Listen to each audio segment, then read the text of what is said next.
წინა გამგებელმა 2 თვე მოგწა მხოლოდ 40 ლიტრის საწვავი, მშობლები შეთანხმდნენ და დაიქირავეს სამარშრუტო ავტობუსი, რითაც ბავშვები 2 თვე დადიოდნენ, მაგრამ მე გამგებელმა ბრძანა, რომ გააზაფხული მოვიდა და ისევ როგორც ადიოდით, ასე ისიც და ასე რომ ის 40 ლიტრის საწვავიც მე უკვე აღარ მოგწეს.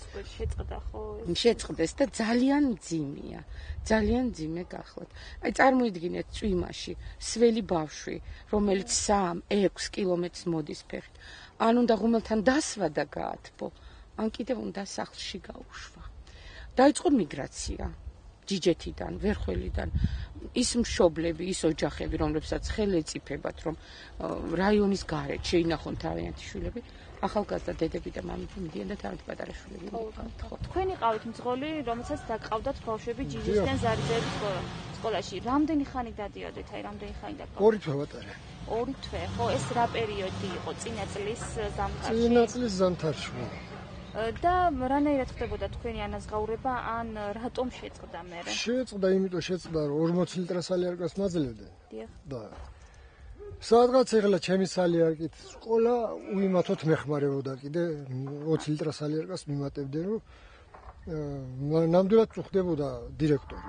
რომ ბავშვები ისეთი გამოვლენილი მდგომარეობა იყო, რომ აი ზოგი ბავშვია ეს საყელოთია მომყვა და აი ნამდვილად წოდო მე ჩემი იმისთვის არ ვიტყვი ამას, რომ მე სამუშაო მომცეთ და დამასაკო. ნებისმიერ დასაქმდეს და ბავშვებს მანქანა ექონათ ჯიჯეთიდან ზარიძეებში. ჩემი თხოვნა ინდექ სხვა არაფერი მე დიახ, და რატომ გააჩერეს საწვავის? გააჩერეს იმის გამო, როგორც გამგებელმა მითხრა,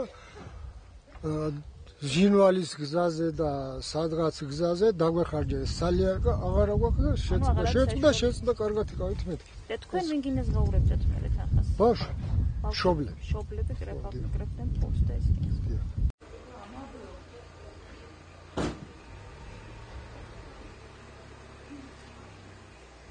სულ 2011 წელს მახსოვს კარგად, ზამთრის პერიოდში დავაფინანსეთ ჩვენ კი არ დავაფინანსეთ და რამე დამატებითი სახსრები კი არ გამოვყავით. ჩვენი მუნიციპალიტეტისათვის გამოყოფილი იმით საწვავის ხარჯით, ეკონომიას რო ვაკეთებდით, იმით ვახდენდით იმ მარშრუტკის, რომელიც ემსახურებოდა საწვავით მომარაგებას. და ეს მოხერხდა ზამთრის პერიოდში, როცა ყველაზე ცუდი პერიოდი იყო ამ ბავშვებისთვის, ასეულოდ მძიმე პერიოდი რა ესე რო ვთქვათ რა.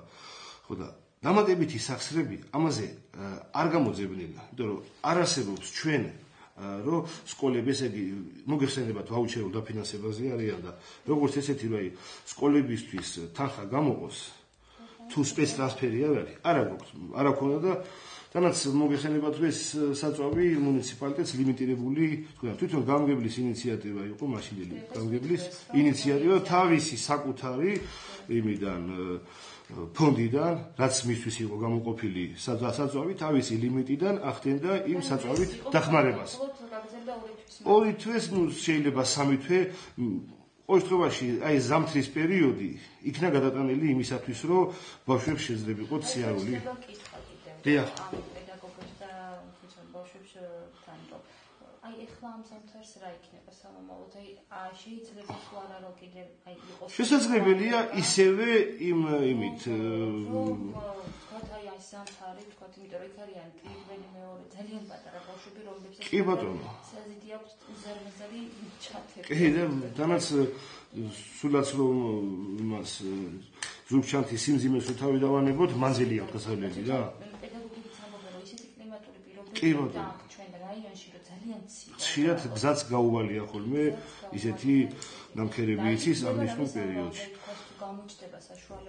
ანალოგიურად მოხერხდება როგორაც მაშინ მოხერხდა. მაგასთან დაკავშირებით ჩემთან იყო სკოლის დირექტორი მოსული ზვიად იგიანაშვილი, ზარიძეების სკოლის დირექტორი და მე ვუთხარი რომ მეთქი როგორაც შაშა გამოვინახა, ისევე შეიძლება რომ გამოიძებნოს მეთქი და ნახოთ მეთქი რა და როგორც კი ზამთრის ბავშვების მიტოვება რო არ გამოვა და იმ ხიმა და პატარა მოწაფის სურათი რო არ გვინდა დავატრიალოთ, ბუნებრივია.